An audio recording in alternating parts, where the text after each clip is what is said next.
कहते हैं कि कस्तूरी की बड़ी अच्छी सुगंध आती है और हिरनी को वह बहुत प्रिय होती है।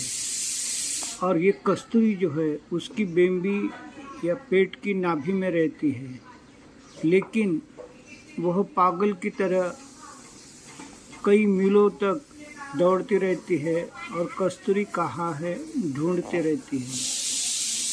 इस कथा का आशय यह है कि निरोगी काया के लिए जो 5 तत्व हम भ्रमित होकर चल रहे हैं वह सारे हमारे शरीर में ही हैं, लेकिन पागल की तरह हम 3000 साल से उसको ढूंढ रहे हैं।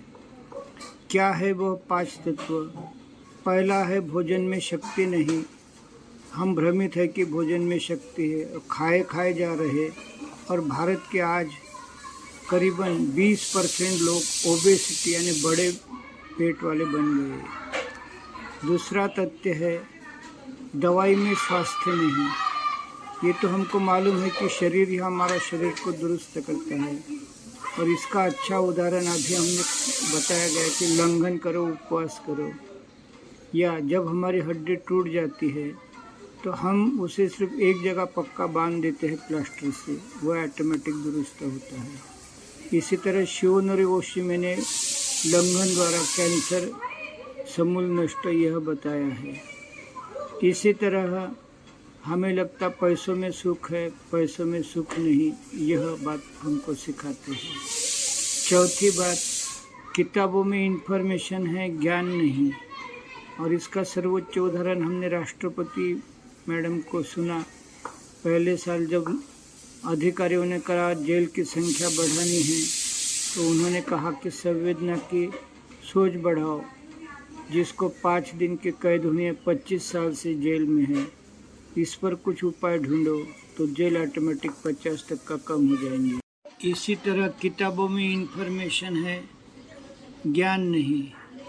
यह राष्ट्रपति मैडम का उदाहरण मैंने आपको दिया।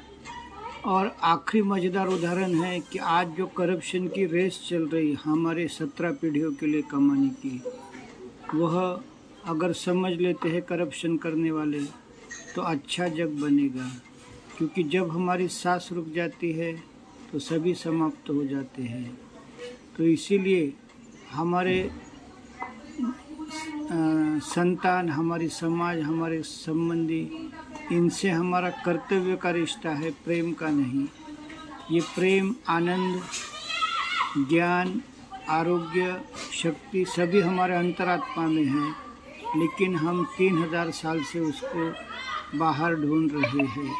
यह इस कथा का आशय है। हिरनी और कस्तूरी जो उसके बेली में, नाभि में है, और वह सारे जग में ढूंढ रही है।